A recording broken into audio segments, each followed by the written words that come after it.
Ready for an English challenge? Test your vocab. B1 to C1.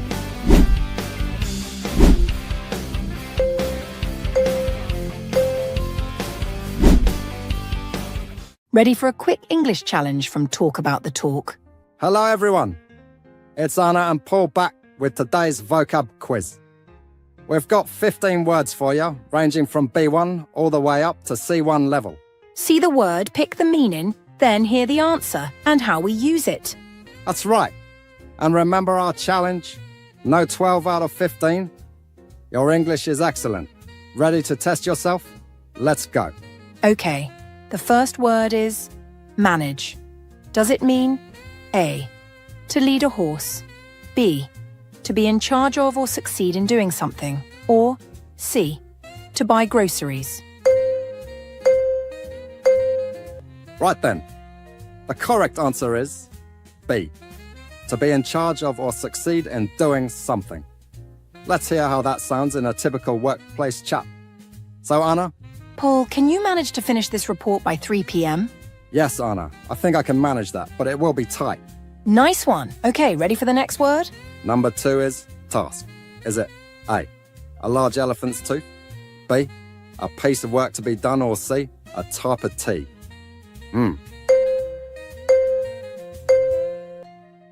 Did you get it? It's B, a piece of work to be done. Let's put that into practice. Paul, your turn. What's the first task on our list today, Anna?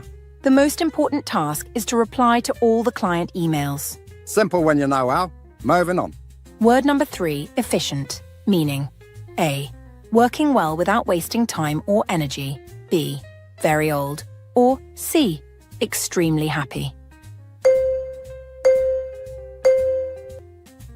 And the right one this time is A, working well without wasting time or energy. Let's see it in action, Anna. We need a more efficient way to organize our files. I agree. Let's find a system that's quick and efficient. Exactly. Efficiency is key. Next word, Paul. Okay, colleague. Is that A, a type of school, B, a person you work with, or C, a collection of items? Got it. The definition is B, a person you work with. Time for a mini dialogue.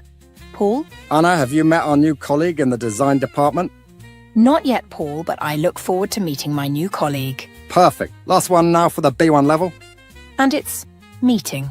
Does it mean A, an event where people come together to discuss things, B, the act of cooking meat, or C, a type of shoe? Yep, the answer we were looking for is A, an event where people come together to discuss things. Here's how you might hear that phrase. Anna? Don't forget our team meeting at 10 a.m., Paul. Right, Anna. I've prepared my notes for the meeting. Okay, that's the B1 section wrapped up. How did everyone find those? Hopefully not too tricky. Right, time to step it up a gear. Let's move on to the B2 level words. These might make you pause for thought a little longer. First B2 word coming right up. Number 6, delegate. Is it A, to remove something, B, to assign a task or responsibility to another person, or C, to argue strongly? And the correct option is B, to assign a task or responsibility to another person. Let's see a typical example. Anna, I have too much work. I need to delegate some tasks. Good idea, Paul. Who can you reliably delegate the social media updates to? Very useful word. Delegate. What's next, Anna? Next is collaborate. Does it mean A, to fall down suddenly, B, to work together with others on a project, or C, to collect stamps? That's right, it's option B. To work together with others on a project. Always good to collaborate. Let's hear an example. Anna? I think we should collaborate with the marketing team on this campaign. Yes, it's always beneficial to collaborate and share ideas. Absolutely. Okay, word number 8. Objective. Is it A, something you aim for or try to achieve? B, an opinion based on feelings? Or C, an unpleasant person? And the answer is A, something you aim for or try to achieve. Let's have a quick dialogue example. Paul? What is the main objective of this project, Anna? Our primary objective, Paul, is to increase user engagement by 20%. Clear objectives are important. Nearly there with B2. Number 9 is feedback. Is it A, food for animals, B, information or opinions about something, used for improvement, or C, a backward step? Got it? The one you want is B, information or opinions about something used for improvement. Let's hear how we ask for feedback. Anna? Paul, could you give me some feedback on my presentation draft? Of course, Anna. Constructive feedback is always helpful. Always good to get feedback. Last B2 word now. And it's prioritise, meaning A, to win a prize, B, to decide which tasks are most important and do them first, or C, to make something private. Yep, the definition is B, to decide which tasks are most important and do them first. Let's listen to a quick exchange. Paul? With so many deadlines, Anna, we really need to prioritise. You're right, Paul. Let's prioritise the client's order first. And B2 level completed. 10 words down, only 5 more advanced ones to go. How's everyone doing out there? Okay, deep breaths. Now for the C1 selection. These words really show a high level of English proficiency. Don't worry if you don't know them all. That's what learning is for. Ready for the first C1 challenge? First up at C1, streamline. Does it mean A, to make a process simpler and more effective, B, a small river, or C, to draw lines on paper? And the correct meaning is A, to make a process simpler and more effective. A very useful business word. Let's see an example. So, we need to streamline our workflow to save time. Agreed, Anna. How can we streamline the approval process? Good one. Streamlining is always helpful. Next. Number 12, benchmark. Is it A, a seat in a park, B, a standard used for comparison, or C, to mark a book? Did you spot the right one? It's B, a standard used for comparison. Let's hear that in a question. Paul? What's the industry benchmark for customer satisfaction, Anna? Let's research the latest benchmark reports to see how we compare. Always good to know the benchmark. 3 left. Okay. Stakeholder. Is this A, someone who holds wooden posts? B, a person or group with an interest or concern in something, like a business? Or C, a type of beef meal? The answer we need is B, a person or group with an interest or concern in something like a business. Let's hear that in context. Anna? We need to consider the opinions of all key stakeholders. Yes, Anna. Let's arrange a meeting with every important stakeholder. Very important word in business. 2 to go. Next. Oversight. Is it A, the ability to see in the dock, B, a company's total number of employees, or C, supervision and management responsibility? The correct answer is C, supervision and management responsibility. Let's hear an example. Paul? Who has oversight of the budget for this project, Anna? The finance department has direct oversight, Paul. Excellent. Last word of the quiz. Fingers crossed. And finally, liaise. Does it mean A, to tell lies, B, to cooperate and exchange information with someone, or C, to feel lazy? And the final correct answer is B, to cooperate and exchange information with someone. Let's wrap up with one last example. Anna? Paul, could you liaise with the technical team about the website issue? Sure, Anna. I'll liaise with them first thing tomorrow morning. And that's all 15 words. Phew! How many did you get right, everyone? Was it over 12? Fantastic work if so. Absolutely. And don't worry if not. Keep practicing these words. Seeing them in context helps so much. And remember, every little helps. Definitely. We hope you enjoyed this vocab challenge. Like and subscribe for more quizzes and lessons from Talk About the Talk. Bye for now, everyone. Keep learning and keep practicing. Cheerio!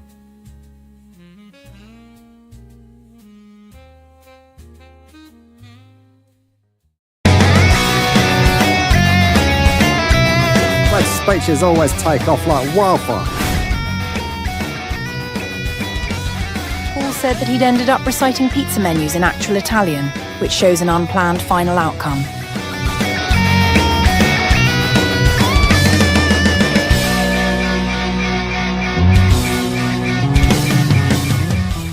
We've actually managed it, Paul. I was convinced we'd run out of crisps by mistake again. Plus, Fred's speech is being written on a napkin. According to him, it's based on warrior wisdom. Fred's speeches always take off like wildfire. Check out David's honey cakes, though. They're disappearing faster than last year's budget. He's absolutely cracked it. Did you know he was teaching Italian by accident in the break room? I ended up reciting pizza menus in actual Italian. Classic David. How's your mum getting along with her new puppy? Last time we chatted, she was looking after that cheeky spaniel. She's full of beans, just like the dog. I've been dealing with daily photos of them blowing off steam in the park. Make sure you can make it for Sunday roast. We're gonna need your expertise on Yorkshire puddings. As long as we don't set off another gravy debate. Last time, Gran was knackered from listening to us argue about lump-free sauces. Fair. Anyway, how's your sister? She's been out of work for weeks. Must be fed up.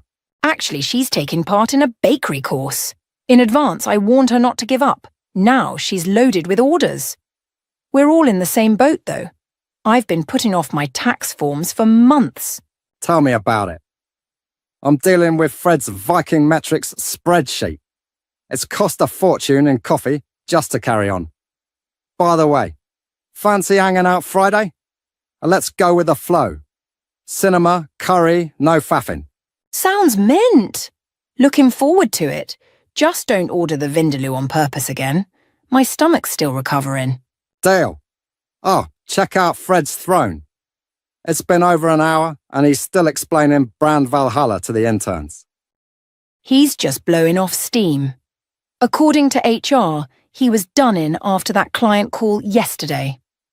Let's go with the flow. In another 10 minutes, David's going to start his Roman marketing hacks speech. Fred's spreadsheets better be over soon. And David, the only bloke who'd base a campaign on first-century gladiator hashtags, bread, circuses and retweets. Surviving Mondays as well as Viking parties. We've cracked it.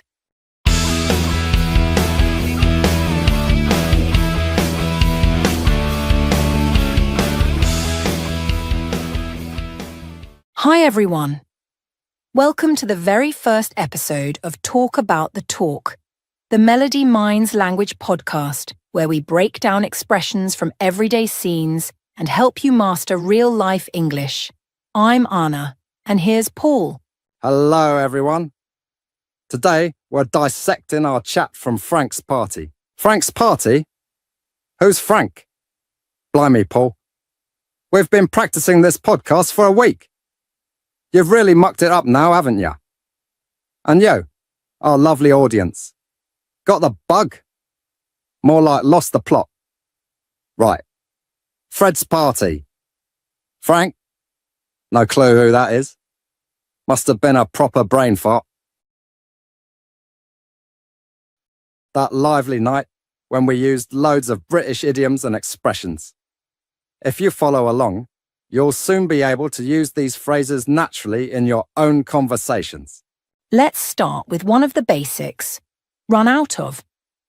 I mentioned that I'd been convinced we'd run out of crisps by mistake again. You could also say we'd used up all the snacks. For example, you might say you ran out of milk by mistake and couldn't make tea. Also, another way to express it is that your cupboard's been completely used up. Right. And then there's set off. As in when Anna joked that we shouldn't set off another gravy debate, meaning we shouldn't trigger an argument. Alternatively, you might say we should avoid starting another argument over the best way to make gravy. For instance, if we set off an argument about the gravy recipe, everyone would get stressed. Speaking of triggering things, we also used take off. Paul mentioned that Fred's speeches always took off like wildfire. Take off means something becomes popular very quickly. You could also say they went viral. For example, her video took off after she posted it on social media. Alternatively, you might say that new meme went viral overnight, after it was shared on Twitter. And don't forget, check out. I said you should check out David's honey cakes because they were disappearing faster than last year's budget, which means to have a look at them or investigate their success. You might also say to take a look at David's cakes. For instance, you should check out that new gadget. It's amazing. Alternatively, you could say to have a gander at David's cakes. Exactly. Now, look after is another one we used. When I asked Paul how his mum was getting along with her new puppy, I was referring to her looking after, or taking care of, the dog. You could simply say take care of instead. For example, could you look after my plants while I'm away? Alternatively, you might say you always take care of your little brother when mum's at work. And then we had some fun with blow off steam. Anna mentioned that Fred was just blowing off steam, meaning he was releasing his stress. For example, after a long day, you might like to blow off steam by going for a run. Alternatively, you could say you like to unwind after work. For example, you unwind by listening to your favourite tunes in the evening. Right. Moving on. We used put off when talking about procrastinating on our tax forms. I said that I'd been putting off my tax forms for months, which means to delay or postpone. You could also say you keep delaying your tax forms. For example, you put off doing your homework until the last minute. Alternatively, she keeps postponing her dentist appointment until it's too late. And then there's carry on. I mentioned that Fred's spreadsheet had cost a fortune in coffee just to carry on, meaning to continue despite challenges. You could also say keep going. For instance, even when things are tough, you've got to carry on. Alternatively, you might say, no matter what happens, just keep on going and you'll eventually succeed. Don't forget end up. Paul said that he'd ended up reciting pizza menus in actual Italian, which shows an unplanned final outcome. Alternatively, you might say you wound up reciting. For example, you ended up staying home all weekend. Alternatively, he wound up losing his keys after the party. Now, get along with is key in social situations. Anna asked how my mum was getting along with our new puppy, meaning how well they were doing together. The British equivalent is get on with. For example, do your colleagues get on with the new manager? In very casual conversations, Brits might shorten it to just get on, like asking do they get on. But the full phrase is always get on with when you want to be clear. Switching gears to our more modern lingo. Hang out. Paul suggested hanging out on Friday with no faffing, meaning to spend casual time together without wasting time. You could also say chill out. For example, we're going to hang out at the pub later. Alternatively, after work, let's just chill out at the park. And then there's look forward to. Anna said she was looking forward to it, which means being excited about something coming up. Another way is can't wait for. For instance, you look forward to the weekend every week. Alternatively, you can't wait for your holiday next month. It's going to be brilliant. We used cost a fortune when Paul joked that Fred's spreadsheet had cost a fortune in coffee just to carry on, meaning it turned out to be extremely expensive. Alternatively, you might say cost an arm and a leg. For example, that designer bag costs a fortune. Alternatively, that new car costs an arm and a leg. It's way too expensive. And don't forget, in the same boat. Anna mentioned that she was in the same boat. She had been putting off her tax forms for months while her sister was swamped with bakery orders. That means they were both facing similar challenges. Alternatively, you could say we're all in this together. For example, we're all in the same boat when it comes to handling endless paperwork. Alternatively, we're all in this together when it comes to managing our budgets. Lastly, a quick word on give up. I said not to give up, meaning don't stop trying. Another option is keep going. For example, even when it's hard, keep going and don't give up on your dreams. Alternatively, when the going gets tough, Keep going until you succeed. Just to add a bit of British flavour, we mentioned expressions like full of beans to describe someone energetic and faff to mean wasting time. These expressions are part of everyday lingo, and if you use them correctly, you'll sound very natural. Exactly. And we even talked about how being loaded can mean being busy, not just wealthy. For instance, if someone says they're loaded with orders, it means they've got many orders to fill. Alternatively, you might say swamped, like, after the sale, the shop was swamped with customers. Alternatively, after the event, the cafe was swamped with orders. Our chat is meant to be a fun way for you to practice not only these expressions, but also different grammatical structures like reported speech and if clauses. If you'd listened to our party banter, you'd have heard a mix of past, present and future tenses all woven together naturally. That's right. And remember, if you regularly follow our new videos and practice the expressions by writing, speaking, and even singing along with our songs, your English will improve noticeably. Our free online PDF quizzes and tasks will help you drill these phrases even further. Cheerio for now. And remember, don't give up. Whether you're out of work or just in need of a kip, you've actually got this. Thank you for joining us on this first episode of Talk About the Talk. We hope our breakdown of these expressions makes your learning journey a bit easier and a lot more fun. Stay tuned for more episodes where we dive deeper into everyday English with Melody Minds Languages. Goodbye, everyone. And remember, keep practicing and we'll see you next time.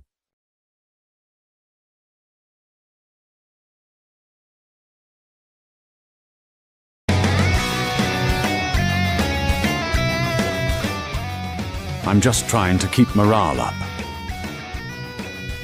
Don't learn words in isolation. Always think in context. Oh yes, we love sarcasm, but to be fair, who doesn't?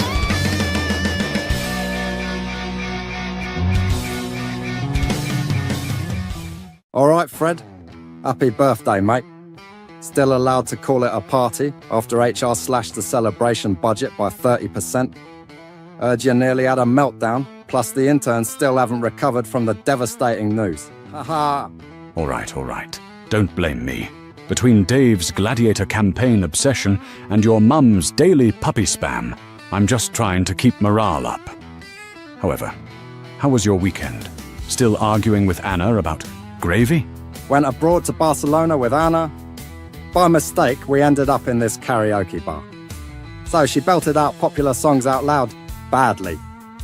And Fred, how's your gym routine going lately? Still aiming for that marathon? Mate, hit the nail on the head. I'm achieving progress. Imagine, even ran 10 miles every day last week. I know, when pigs fly, I'll win the marathon and swap spreadsheets for running shoes full-time. Ha ha ha. But still, I love it. Keeps me strong and motivated. To be fair, I always say, you can't judge a book by its cover.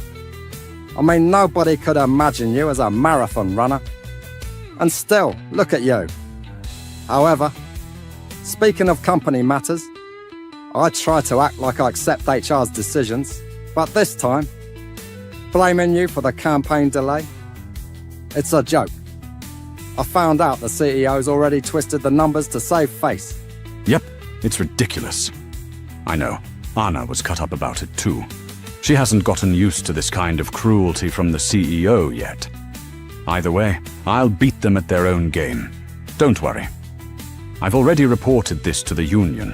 They won't win, no matter what. The situation calls for prompt action. Beyond that, I'm approving consequences only if they're fair to everyone. Oh, brilliant. You've already handled it. Cheers, mate. I appreciate your cool head. Just, don't let them damage your reputation. By the way, Anna's right. Our team's stronger than their nonsense. Exactly. Approving consequences if they're fair. It is my ideology. From today, we should focus on results. Doesn't matter what. You're absolutely right. Let's hope HR makes our day and announces a new coffee machine first thing Monday. It's the least they could do, or else the team will get up and revolt faster than Dave can say gladiator hashtags. So, what do you think after next week's horror show at the company? Fancy a pint Friday? Or will your mood depend on the CEO's behaviour? I'd love to, but actually, I'll approve my Viking retreat abroad. You know, camping in Finland. I'm leaving Friday evening, so I'll have to pass on that pint for now. Guess what? Even Dave's fond of the idea. So, I reckon he'll join me in his Roman toga. Huh. Speak of the devil. Fred, it just came to mind. Please, get rid of that dodgy coffee machine. I heard Anna's already tagged HR staff by name in the complaints channel. She claims it's a fire hazard and a crime against caffeine. Can't say I disagree, mate. Yeah, you're totally right, Dave. But maybe we also should get rid of this company topic. It's just totally sad that we have to beg for everything. Let's focus on your special day, Fred. Above all, let's find out if this pizza's edible. Smells like Dave got back from Rome with leftovers. Yummy.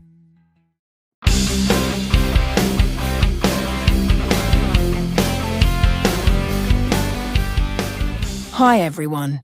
Welcome to Melody Minds Language and our Talk About the Talk podcast. I'm Anna. And I'm Paul. Today, we're dissecting Fred's birthday party, including HR drama and gym goals. Grab a cuppa and let's dive into the real-life expressions. We'll teach you how to learn in context, share free resources, and even explain why Fred thinks pigs might not fly. Okay, just in case, let's translate Anna's last sentence. It means Fred's full-time marathon dream is staying in Fantasyland, right next to flying pigs. However, I've got important advice for you. Here's a golden rule of language learning. Don't learn words in isolation, always think in context.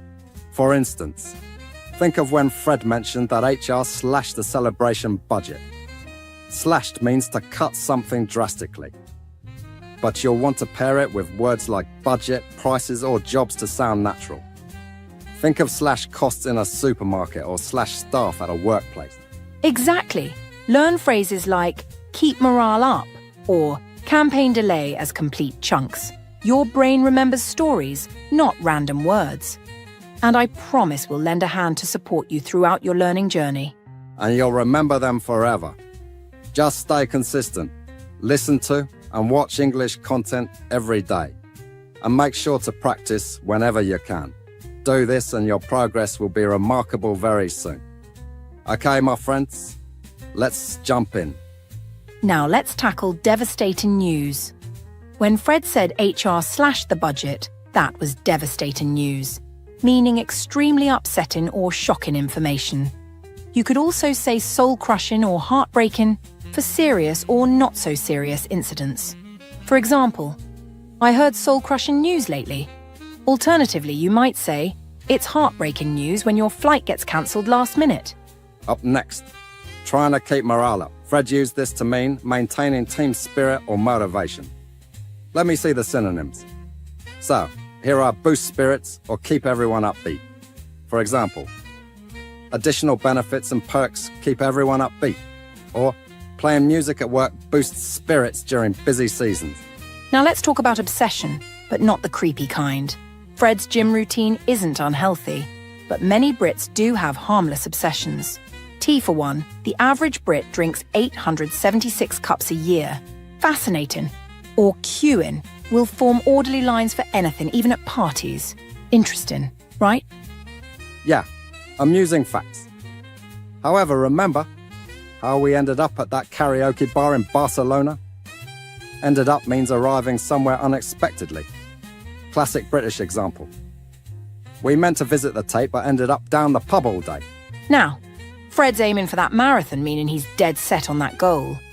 You might also hear Brits say working toward a promotion at work or gunning for the sales record if they're feeling competitive. Me?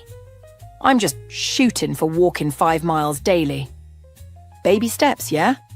Yeah, those actually are hehehe. And this brings us to Fred's when pigs fly comment about quitting his job to run full-time. This idiom reflects British sarcasm. We love humorously exaggerated pessimism. Like, I'll clean my flat when pigs fly, or when pigs fly, the tube will be air-conditioned. Oh, yes, we love sarcasm. But to be fair, who doesn't? Right, let's go on. Here's this lovely idiom. Can't judge a book by its cover. That we use constantly. For example, that posh banker, he volunteers at a cat shelter, so never judge. It reflects a very British value, assuming humility over appearances. Now let's talk a little about company matters. Here's Fred's whole HR situation. This phrase just means anything related to business operations, not necessarily problems. You might hear, we need to discuss some company matters before talking about budgets, promotions, or even office parties. For formal settings, try organisational matters, like, these organisational matters require attention. And if it's just general office life, workplace matters works perfectly. For instance, how do we handle workplace matters like remote working? See? Yes, I see. Cheers, Paul. And then we had this awful situation where the CEO twisted numbers to save face. You know, trying to avoid embarrassment when things go wrong. We've all done it, like when you blame the printer for a mistake instead of admitting it was you, when someone laughs it off after tripping in public. Other ways to say it, you might avoid embarrassment, maintain dignity, or keep up appearances, though that last one suggests things might not be as perfect as they seem. And you know, when Fred said Anna had been cut up about the CEO's decision, he meant it cut her deeply. Like when you work your socks off on a project, only to have it criticised without explanation. Brits don't often show hurt, but Anna's face said it all. And she hasn't gotten used to this treatment. That present perfect tense tells us the hurt started in the past and still stings now. Like how you'd say, I haven't gotten used to colleagues taking credit for my work after months of it happening. Yes, those poor things. But Fred, he's not backing down. I'll beat them at their own game means fighting back with their tactics. It's what small shops do when competing with big chains. Match their prices but with better service. Spot on, Anna, and he's right. The situation calls for prompt action. The formal phrase demonstrates workplace tension. Imagine a manager saying, we must address this promptly through gritted teeth during a crisis meeting. The translation is, fix this now or someone will pay the price. Yes, awful. Thank goodness Fred kept a cool head, so he stayed calm as a cucumber. Brits pride themselves on that, but between us, even the steadiest souls mutter for Pete's sake in the loo afterwards. Yep, that's so us. By the way, you know what makes my day? When the office biscuit tin magically refills itself. Yummy. That phrase means something that brings sudden joy, like when a stranger pays for your coffee, or your boss says, leave early today. Brits adore these little wins, because let's be honest, we endure a lot of drizzle and delayed trains. True. But if they cancel Tea Tuesday again, there'll be a full revolt against management, though British revolts are polite. Just think of the strongly worded emails signed, kind regards. It is the art form of passive aggression. Certainly. Which reminds me, Anna, fancy a pint Friday? That's our casual way of saying pub after work. And a fascinating fun fact again, we often drop verbs in invites. Fancy dinner means, shall we get dinner? It's not laziness. It's a linguistic efficiency. Yep, but Paul, guess what? That's our version of, wait till you hear this. Perfect for gossip like, guess what, Dave wore his toga to the meeting. Or announcements for good news. Guess what? HR approved the new training budget. And if you remember, Fred mentioned Dave was fond of the idea of a Viking retreat. Fond of means likes the idea of, like being fond of rainy bank holidays. And when Fred said, I reckon he'll join me, that's pure British speculation. I reckon means I think, but sounds wiser. Like I reckon it'll rain by 3 p.m. Or, I reckon the meeting could have been an email. It just wasted my quality time. Yeah, typical. And what about the idiom, speak of the devil? Well, we say this when someone appears mid-conversation, like, speak of the devil. It's HR with more good news. When an idea comes to mind, it pops up suddenly, like remembering mid-meeting you left the kettle on. Fancy alternatives? We also have the phrase, it struck me, for light bulb moments like, it struck me that we have no coffee. Or, it occurred to me for polite suggestions, for example, it occurred to me we might need more tea bags. Yeah. However, we must get rid of that dodgy coffee machine first. Get rid of means to remove or throw out, such as in, let's get rid of these spreadsheets, or please throw out that mouldy sandwich. That is pretty disgusting. And that brings us to the close of another jolly round of chat, dear listeners. Remember, our banter isn't just about sharing quirky expressions.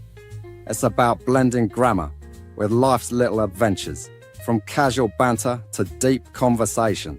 Exactly, Paul. Just keep watching and listening to our episodes repeatedly and try to mimic the expressions right after us. Then, weave them into your daily routine, write about your life, and tie those expressions to your own emotions and experiences. And remember, we have always got some free gifts to give your progress a real boost. Just take a gander at the description box for the full scoop. Absolutely. In the words of Winston Churchill, success is not final, failure is not fatal. It is the courage to continue that counts. Keep that in mind as you practice and perfect your language skills. Thank you for joining us on this episode of Talk About the Talk. We hope our playful dive into British expressions makes your learning journey not only easier, but a whole lot more fun.